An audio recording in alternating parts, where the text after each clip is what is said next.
The hearing set for tomorrow at 10 a.m. Okay. And he said that on the 8th.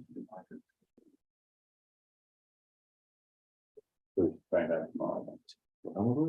Yeah. That's just, I don't know why it's different hearings, because something she won't consider. Yeah, you have to read it. Let's try to get Mark on TV.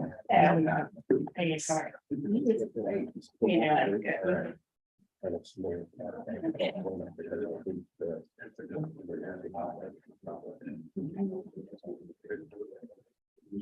Yeah, no other.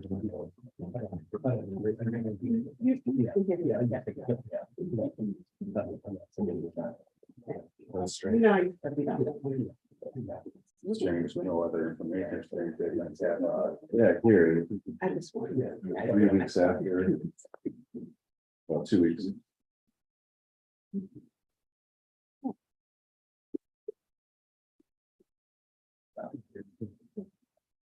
He testified back in mid-July, right?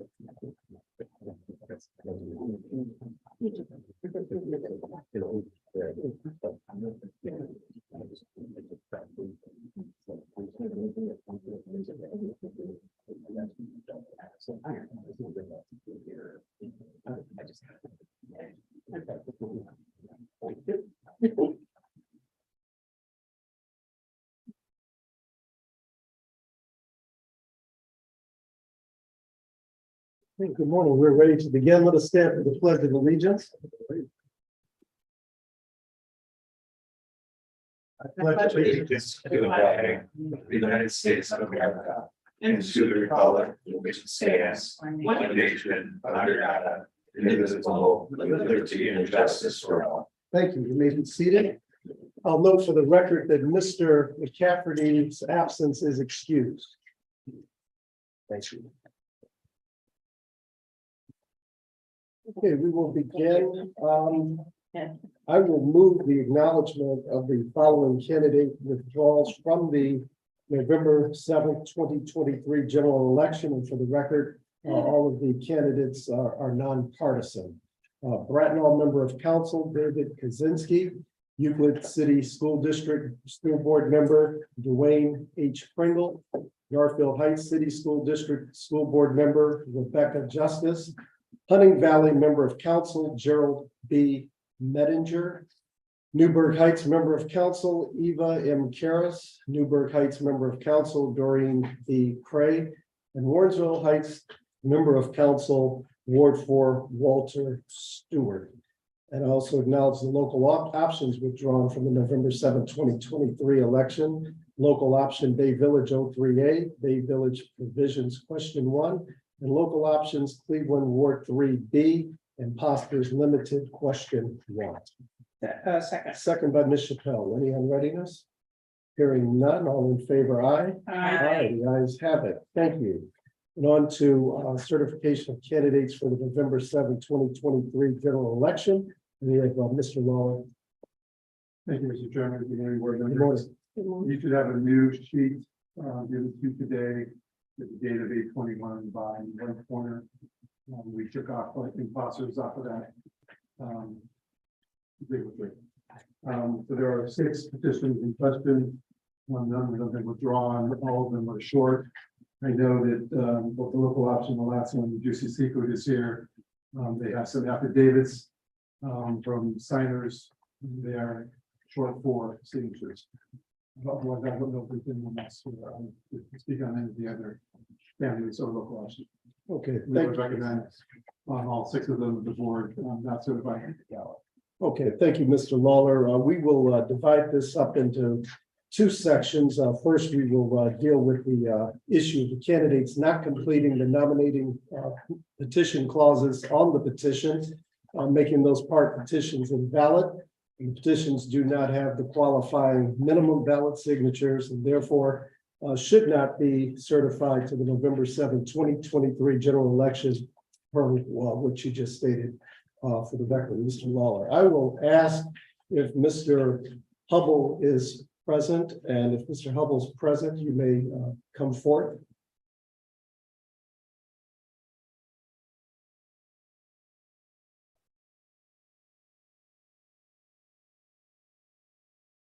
I believe we'll have you on this podium here, sir, so that they can see you for the camera.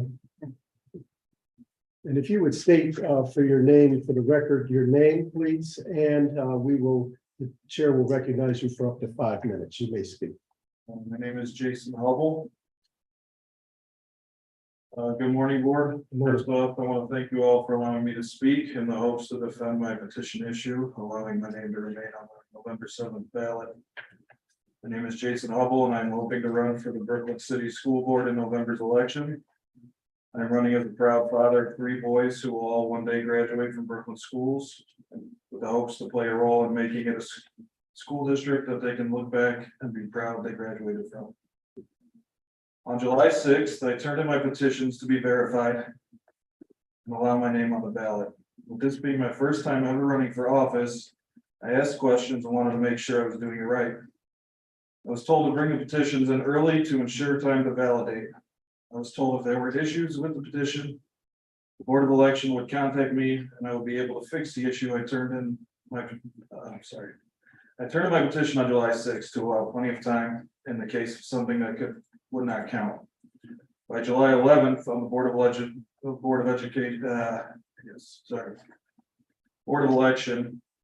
candidate list website, next to my name and date of petition submission, the word yes appeared and remained until I was contacted on August 15th about the issue that may be keeping me off the ballot. In Mr. Lawler's email, he sent me the reasoning behind the decision as well as my petition and the part that I missed. I take full responsibility for missing the nominating petition portion on one of my 3 forms. I do not dispute that. As a first-time candidate, I wanted to make sure I gave plenty of time for validation. I know how perfect all paperwork and X notes must be in order to run for office. I expected the same level from the Board of Elections. Had I known part of my petition was wrong, I would have made sure it was right immediately. Once the yes appeared next to my name, I took that as my petition being good to go. I began campaigning, I held a fundraiser, created a website. I just asked for the opportunity to allow my petition signers and supporters the chance for their voice to be heard. By being contacted about the issue August 15th and the submission deadline being just a few days prior, I was not given the chance to correct my mistake. All I ask is for the opportunity to do so. I thank each and every one of you for taking the time to read my email and hear my story today. I ask that you take your time and consider the validity issue, the timing of my petition concerns before making a final decision, whatever decision that may be. Thank you all. Thank you, Mr. Hubble.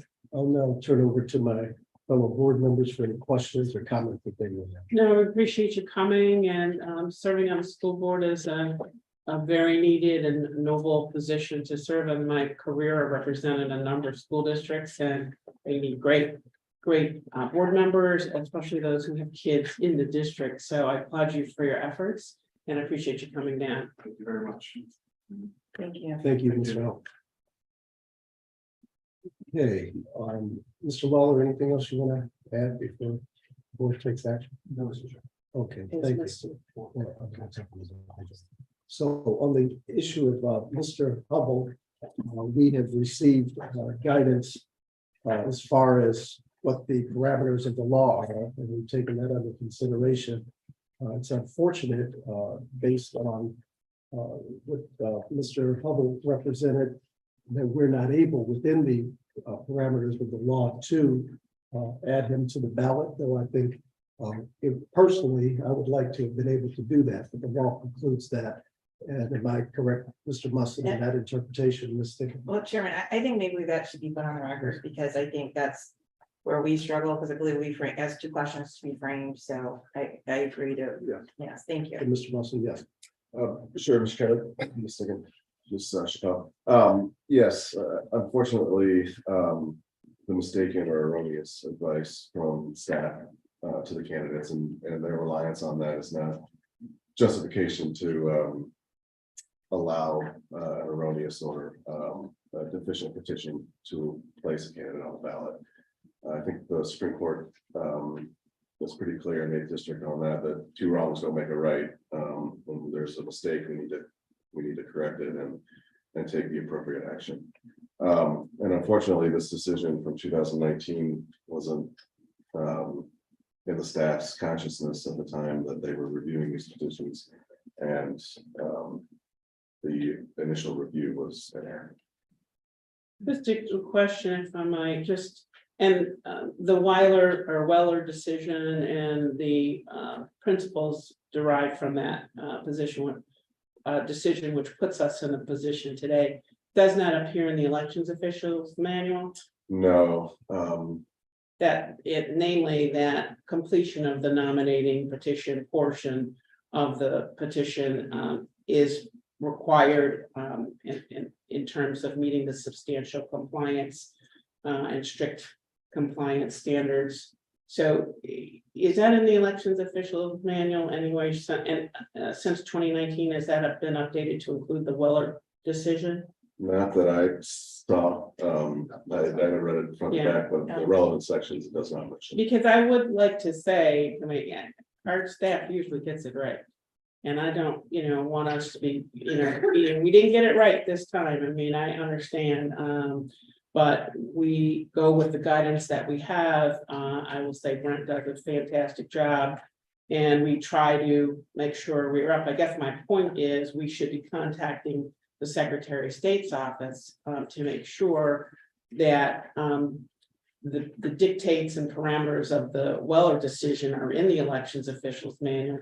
I just wish, as Cuyahoga County Board of Elections, I think we often, when we encounter something that changes in the law or, something that's a result of a case or complaint that's brought against us, I think we use pretty good efforts to alert other counties. I wish Tuscarawas County Board of Elections would have, I mean, I'm not faulting them, but we all generally work together, but there's got to be a way, in my view, when there are these changes in the law that are significant, obviously, because these affect candidates, that somehow counties are talking together or letting the Secretary of State's office know so that we can make sure that we are delivering the best advice to the extent we are giving advice, because I understand the other cases say that, candidates are not really even, our gentleman, Mr. Hubble acknowledged and took responsibility for his own petition, but we are helping and answering questions, and we need to be in the best position that we can to do that. So, and we do rely on the elections officials manual. So I think, maybe there's a way that there can be some tripwire function at the Secretary of State's office where there's, when there's a case against the County Board of Elections, somebody is looking at that. And if there's a significant change like this, where the guidance we've been given is that wasn't necessary, completion of that portion was not necessary for substantial, that we get that information. And maybe now, I mean, I don't know how many other counties are facing this, but we need to circle with the Secretary of State to see if we can get a change to the elections officials manual, modification, and or maybe an advisory or something that Secretary of State's office could get out to all boards of elections to make sure that nobody else is encountering this and unaware of the Weller decision. I just, my heart breaks because, it's just, these candidates, they see a yes, and we need to do internally some of the stuff we talked about at the last meeting, making sure that there's information on our website that says, hey, this is the form, our yes, or our indication that, everything's in order is only as to form. It may or may not be completely compliant. Well, I don't know, I feel so badly about it, but I do want to make sure that candidates know they need to go the extra step, and that there is significant case law here that says you can't rely on us, which, is what it is. I mean, I just, it breaks my heart though, because people look at it, they rely on it, and they submit stuff early to make sure that if there's a problem, they know. It's like in Mr. Hubble's case that we found out about a week later that there was an issue, but it doesn't give people time necessarily to go back and make any changes, although I'm not sure, can they make changes? I think you had indicated to us they can't make any changes. Cannot alter or supplement your petition after it's filed, but you can withdraw and recirculate a new petition. Right, but they wouldn't have had time even to withdraw and recirculate. After If that. that's the After the deadline. issue. That sort of compounds the, you know, the error and the loss. I'm heartbroken about, how we have to rule here. I understand that you've indicated and, the case law indicates that it would be an abuse of discretion on our part to certify these folks to the ballot, and so it's with a heavy heart. That I won't be able to, put Mr. Hubble or vote to put Mr. Hubble, and Mr. Walker, who came last meeting and gave us, gave us a great statement about his situation, which is similar. I just wanted to appreciate the legal advice. I think your legal opinion was very clear that we really don't have any way to rectify this or to move forward with putting these candidates on the ballot. So that's all I have to say. Thank you. Well, obviously, as someone who did once run for local office, I know how hard and excited it is to circulate. You get told you're valid, you start campaigning. And that was something obviously we talked about at the last meeting. And then the fact that especially the two individuals filed early, we're trying to really dot their i's and cross their t's. And the fact that I know Brent and his department do such an excellent job dealing with so many petitions throughout the county. That, it is disappointing to have to find out about this after the filing deadline. So of course, I know this body was concerned, which is why we asked you those legal questions, because initially my feeling was, is this something where these guys did rely on us and they'd go out and have a fundraiser or get lawn signs or whatever it is. And, what does that mean legally for this board, this body? Additionally to, do we have discretion? Are these unique situations? So, you did very clearly answer that, because one of the things I know this group does is we just really do want to follow the law, even at times where it's difficult personally, because we do filter for the candidates. Obviously I was looking to see if there's any way we could accommodate these candidates under the law properly. And fairly as well. But, given the case you provided and reviewing it, and then your analysis of, whether or not we did miss the case law, if it wasn't in the manual, or because, other counties really didn't send out the SOS, whatever the case is, does that impact us? Because the key is this is after the deadline, that's the problem. Had this been earlier, we wouldn't even be having this hearing right now. And so it's almost like that after the fact, if there's someone thinks they're good. But given the case like you provided, notably, I want to put on the record, Donegan versus Cuyahoga County from 136 Ohio Ave 3rd, 589. That was from the year 2000. I mean, clearly stating that it's really on the candidate, even if essentially the Board of Elections, gives a mistaken advice. And there's just a plethora of case law out there with similar holdings. So that's clear that even if the board missed a step or misinterpreted or something came to light after, it's still, we have to follow the law, and that it doesn't absolve us from that. The other question then became, well, us as board members, looking at these two individuals in a different light, do we have the discretion to say they relied on it? Is there anything within our discretion? Can we say they substantially complied? And I mean, your answer to us basically that this would be an abuse of discretion by us if we did certify these two individuals. That's my answer there. We don't abuse our discretion, and I feel very deeply we candidates. And so it's just one of those things where we learn our lesson here in terms of this case law, and then maybe we can go forward and sort of make sure that we contact the Secretary of State's office to get that update. I mean, if that can come out of this situation, but I feel really terrible for the two candidates, and there's not much beyond that. So, but thank you for your opinion. I thought it was very clear as well. So, And if I can, elaborate at all, I think maybe looking for that discretion or where Yes. there's some room. I think as a matter of law, where they leave both the name and the office, the Supreme Court said that as a matter of law is not substantial compliance with the form. If they Okay. had put in. part of just that or- section, okay, More than just leaving it blank. I see what you're Then saying. maybe there's some discretion, some room, but in this case, as a matter of law, the Supreme Court came down and said, no, that doesn't suffice. And Yeah, based on, I'm sorry, go ahead. well, one quick question. I noticed with Mr. Hubble, it was one petition that was left off on as opposed to all three. I think the other individual, he had, I think, not completed in all three. I don't think that makes a difference, though, correct? Because it's petition by petition. I Right. just want to double check that before I vote. Yeah. The two petitions that were completed correctly can be counted, but the part petition that did not have the nominating petition completed is excluded, and there's not enough signatures on those remaining two valid part petitions. Okay, and so, because it's on two, we don't know what was circulated, so it's what the voters presented with. Even if the voter didn't look at it, it has to be there in case they want to check, or it's part of what's required. On other petitions, and Brent can get into it, you need to copy the original part petition. Right. Circulate that. It doesn't, in these municipal non-partisan elections, that code doesn't apply. So it's Okay, okay to handwrite, have different copies being circulated. sure. But you still need that nominating petition completed.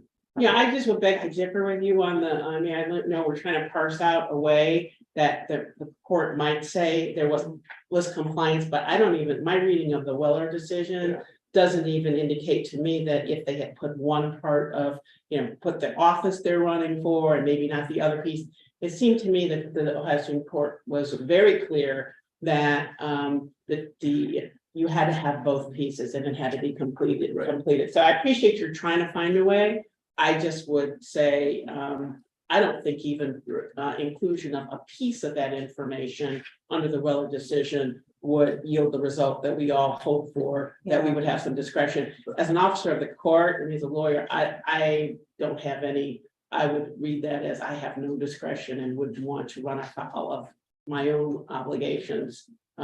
Would ever hate to be in front of the court where they said we didn't follow the law. Right. But I beg to differ with you just a little bit. I know it'd be nice to carve out some possible exception. I don't read that Weller decision like that. I think you have to complete that nominating statement completely on the petition. Right, because I think there is that second piece that has to be strict compliance with the Yeah. nominating. So it's a little bit of a shifting standard between substantial and strict.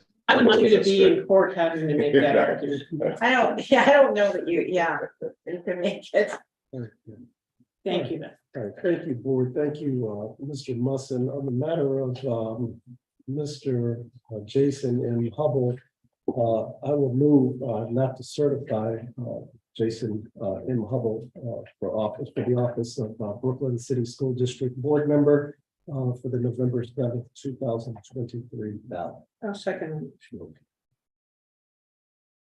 All in favor, aye?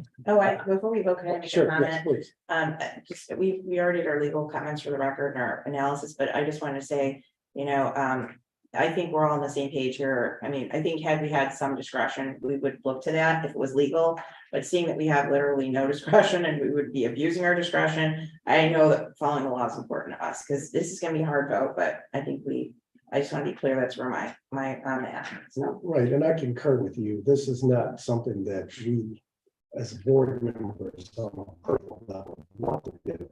It's the parameters of the law. We have to do it. So that's part of our obligation as public officials in this matter. So My one last comment, though, I mean, given all of that, though, we need to figure out how to make sure this doesn't happen again. And maybe to help other counties who probably aren't aware either. Whatever we need to put in place on our own website and with the help of the Secretary of State to make sure we get these updates where there's been a significant lawsuit against a challenge to other boards of elections that result in the Weller decision or any other decision, that somehow we are all made aware of that, and also that the EOM is updated to reflect, or an advisory is issued to reflect what the actual state of the law is. So hopefully that will be the take home and the learning from the situation, albeit at the expense of these candidates. And again, my heart goes out to them, but we really have no choice. So. we have a motion on the floor. It's been properly moved and seconded. Yeah. Any further discussion? Ready for the question? All in favor, aye? I Opposed, same sign. The ayes have it. It is so ordered. Thank you. Now on to Mr. Tony L. Walker, Richmond Heights Council, Ward 1. We have the same issue at hand. Is Mr. Walker present? And if he is, Sir, you may approach the podium. Mr. Walker, please.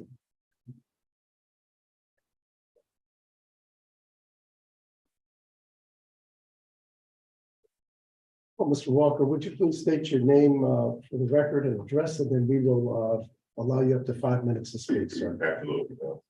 Tony Walker, Walker's WALKER. Look at 24370 Chardon Road in Richmond Heights.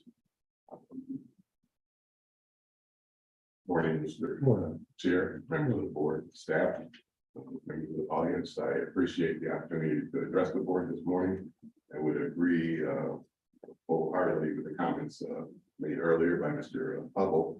Based on what I'm hearing in the deliberation, the board finds itself in a position to, or not in a position to reverse course at this point. I can appreciate that. I've been in similar chairs as you see yourself in today. It's a bit disappointing, but life goes on. We will continue to find opportunities to serve the voters of Cuyahoga County as you have found a way to serve the voters of Cuyahoga County. We appreciate your willingness to do that. Thank you. That's very nice. Thank you, sir. Thank you. Members of the board? Any other? No, No, that was a very, Thank you appreciate for that that. statement. yeah, being so gracious and to both the candidates for being so gracious. We appreciate that. Thank you. Hearing no other comments, I will again move not to certify Mr. Tony L. Walker for the office of Richmond Heights Council Ward 1 for the November 7th, 2023 ballot. Second, Moved and seconded. Any other discussion? I think just my comments from, I know all of our comments apply Yes. to this case as well. It's just, We just have to do it. Right. Okay.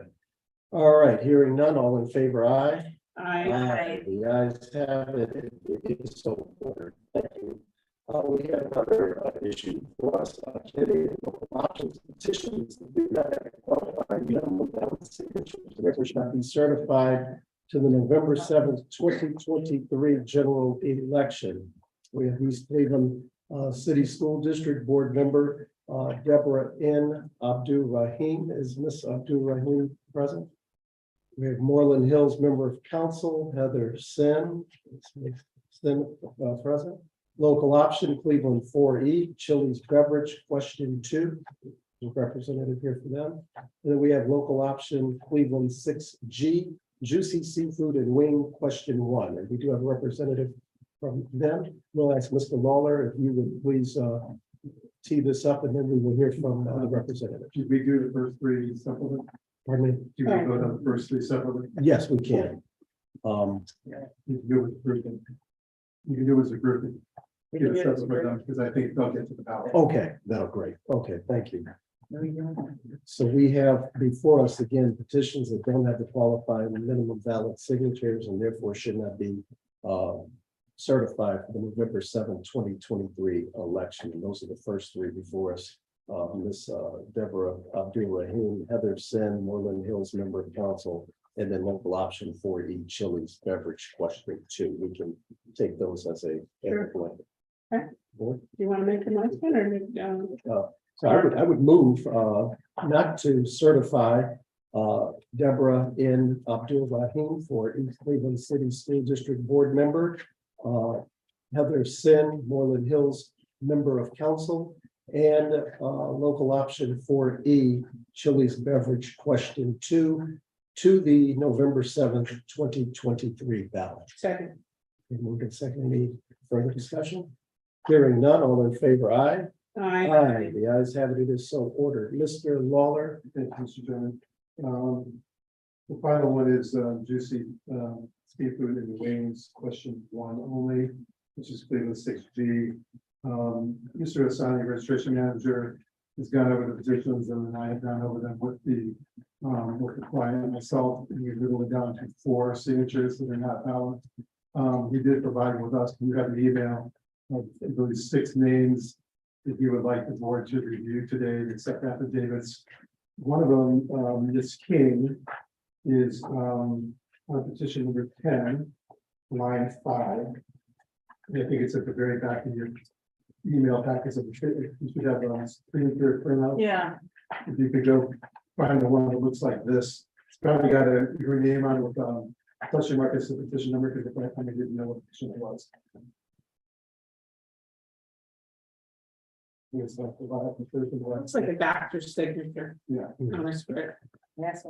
On the, do we have the affidavits? Did somebody review the affidavits to make sure the affidavit signatures matched? No, Pardon me? no, I'm not seeing that. Oh, okay. On this particular one, though, this was not registered.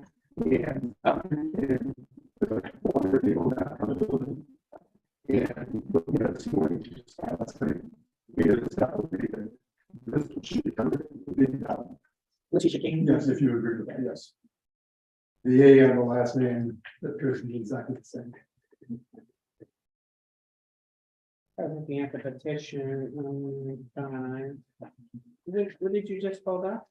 It was, Oh, this is the I registration. think you got this this morning, signature. Oh, I see it. Yeah. Oh, yeah. It's saying doctor's signature. Doctor elect looking signature. Okay, Ken? If we accept that one, it would be number 3 that didn't be fine.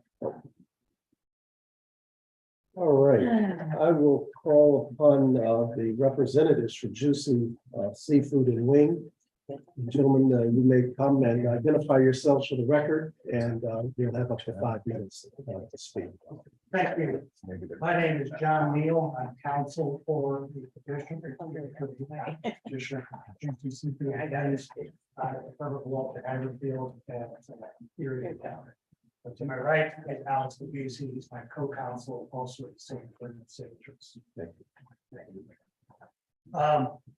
I'd also like to thank Mr. Wallen for working with us on this in advance. It's been very professional and as indicated. Worked with Mr. Labuse in detail to step 6 signatures that were initially rejected, and now as of today, we've added 7. So coming into today's protest, we needed 97 signatures for this 5R question. Okay. We originally had 87. We've now, Mr. Waller, Mr. Beasley, agreed that 6 more would be added on. And now we have Mr. Waller, we recommended to the board accept the signature of Letitia King. So what that leaves is essentially 3 signatures. Right. So when we initially realized that we were not going to be certified due to rejection of signatures, our office went out on this last Friday back into the community and went to those particular voters whose signatures were not accepted and obtained affidavits from each of from 5 of them, indicating that they are who they say they are. They did sign the petition that they signed is attached to each of the affidavits we will submit. And they verify and corroborate that they are indeed the person who signed that part petition. So we had 5. One of the 5 was Letitia King. So now we're 4 affidavits where we need 3 signatures. And I would submit that we have very, very competent evidence that would allow the board to exercise discretion, accept those 3 signatures, and reverse the decision and certify this particular 5R question. I think we need to have Mr. Labuse sworn in. No, this is not a hearing, so we can. Yeah. Great. Alex, why don't you go ahead, describe to the board what you did and when you did it. Sure. So on Friday, I went out to the precinct myself. I identified several individuals whose signatures were rejected by the board of election, and I personally obtained the affidavit from those individuals, which is what you have to read. And if you would, Alex, why don't you walk through each one of the affidavits and reference what occurred. So the first one here, exhibit B, this is Cynthia Grace. She was actually one of the circulators.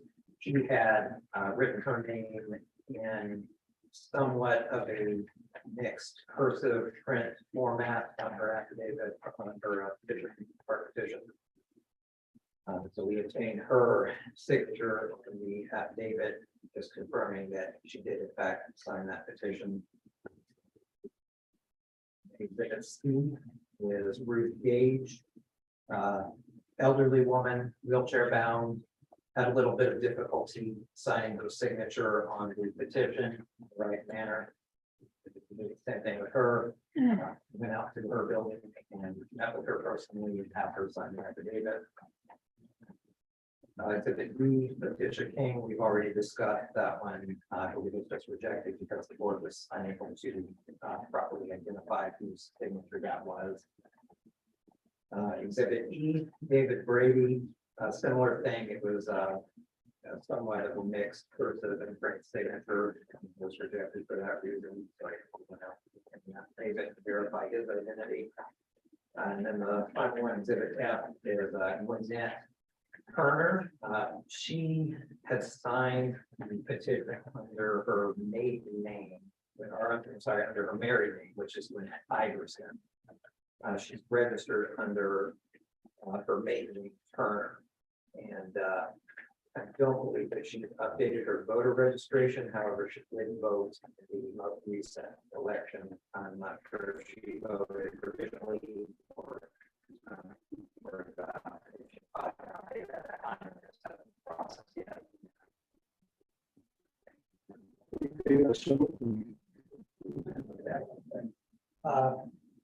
Obviously, this board is well aware of the importance of the right to vote in public policy. I'd like to add one other comment to that, is that this is a restaurant that is in the 80th block of Midtown Cleveland. Interestingly enough, this is when we looked at this, I think I'm correct to say this particular precinct in Midtown Cleveland has only two other food service options for the local community: the Burger King and McDonald's. The Juicy Seafood that we're here for is a newly open restaurant. They've spent approximately $1 million to renovate this space and open up a very nice restaurant. And this restaurant offers whole wholesome food to the community, not processed. Sure, sir. And we could appreciate that. We hit our time allotment. I believe that the board does have proper context for the issue at hand. And I'll now open it up to the board members for questions or comments that they may have. I had a quick question. So this, Lynette Turner or Iverson, so Turner, Iverson, married, what's her legally? She legally changed her name. I'm not sure what she called it. She's registered under the name.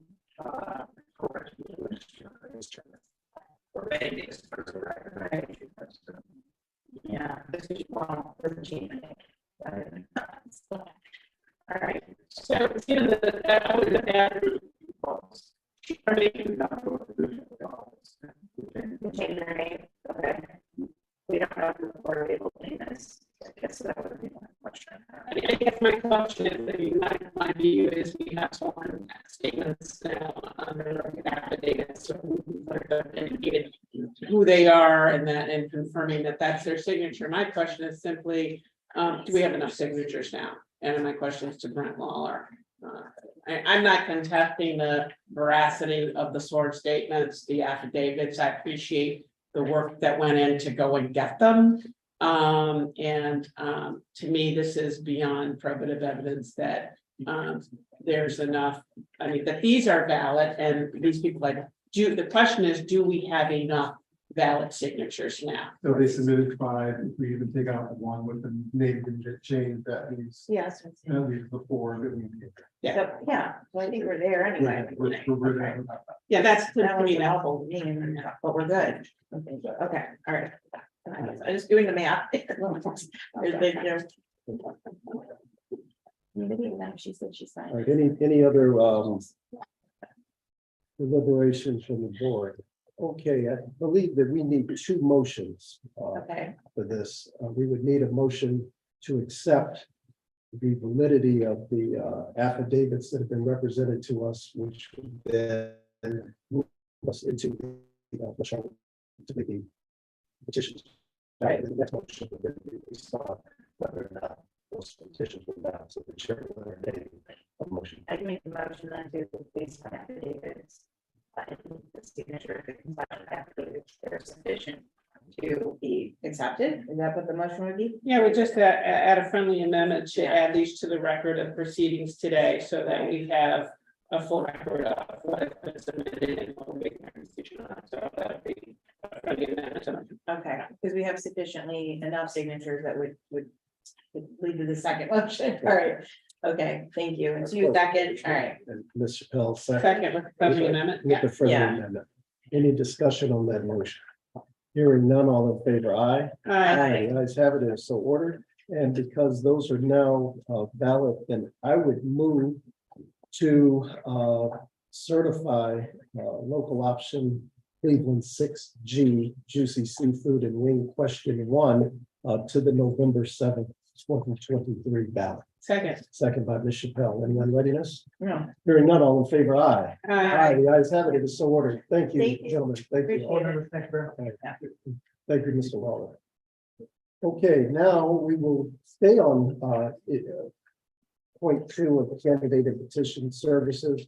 We received in our board packet a comprehensive list of the certification of candidates for the November 7th, 2023 general election. Yeah. And I will move to certify those candidates as listed in our board packet for the November 7th, 2023 general election. Second, but Second, just a yes. question then, Yeah. so that will include. Oh, no, we already certified it, yeah, second. No further comments. Yeah. This is normal clarification. Any of the candidates that were on the petitions and questions are not on the certification.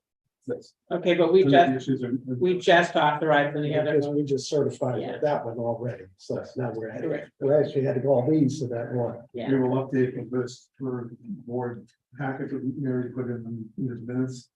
Those correct. Yes. Okay. we will include that. And I'll include that you see. Yeah, you can do that. That's up to you. Questions 1 and 2. Okay. Okay, Anyone ready? including Oliver, yeah. Okay. You second. I did. Okay. second. Yeah, you should read it out. Ready to vote, right? all right. All in favor, aye? Aye. Aye, the ayes have it, it is so ordered.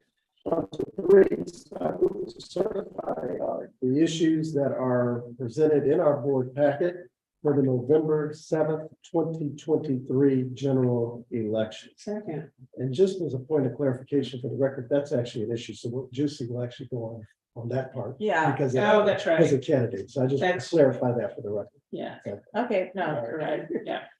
I'm ready to vote. You're ready to vote? All right, All in good. favor, aye? Aye. The ayes have it. All right, good. It is so ordered. Thank you, Mr. Law. Thank you. Okay. Okay, election officials, I move the authorization to pay 2 voting location managers, 2 voting location deputies, and 12 precinct election officials for the September 12th, 2023 primary election, grand total of $4,100. Second, Second by Ms. Chappelle. All in favor, aye? aye, Aye, the ayes have it. We will move on to fiscal services, and we have before us vouchers and approval of voucher and resolution from the U.S. Postmaster, and the chair will recognize Ms. Shankita Walker. Good morning. Good morning, Shani Walker, Fiscal Manager. We have before you the resolution to add additional funds to our postal service permit for the remainder of the year to cover all required mailings for our November upcoming election. to the tune of $162,048.76. Okay, the resolution is before us, so I will move the approval of the voucher and resolution for the U.S. Postmaster as presented in the resolution. Second, Second by Ms. Chappelle. All in favor, aye? aye, Aye, the ayes have it. It's so ordered. Thank you. Any new business before us, Director, Deputy Director? No. No, okay. Things are going well. Next board meeting, there's some protests on some of the individuals who have been certified to the ballot. We will get that packet of information out to you. We have obtained legal opinions from relevant municipalities where people are challenging Was some of the interpretation charter and ways that they apply the petitions. So we'll have that in certifying the overall election, August 8th election will be at that meeting. And I intend to, it'll be brief. I know board members should follow on a certain schedule, but it's just what the initiative is. It's not work to our not as aggressive as we have been in the past. The naming prize is to find a new building location. So that will cost money, but we do have a few things that we do want to do. I'll present that to the board because probably come September, we will have to actually present our recommended biannual budget in order to get that to county executive for him to ultimately get it to the county council.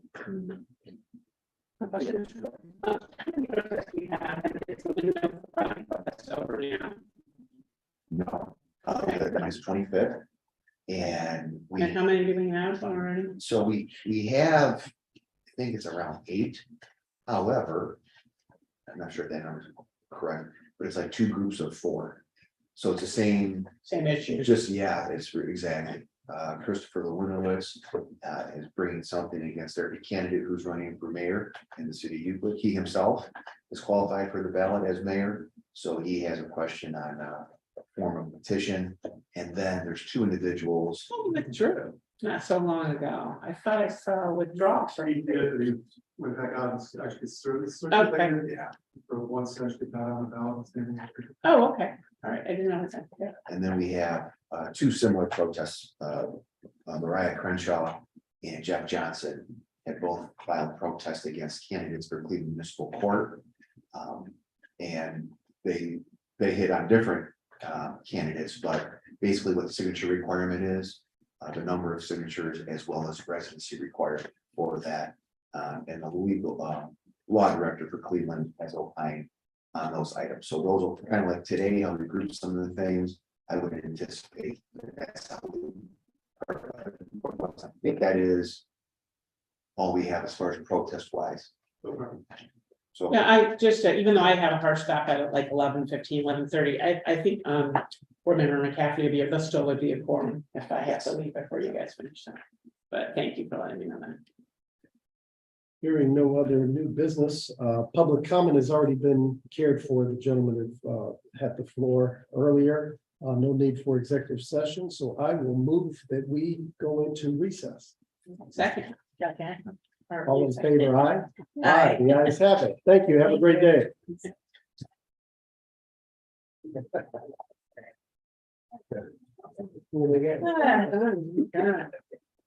Oh, man. All right, good stuff.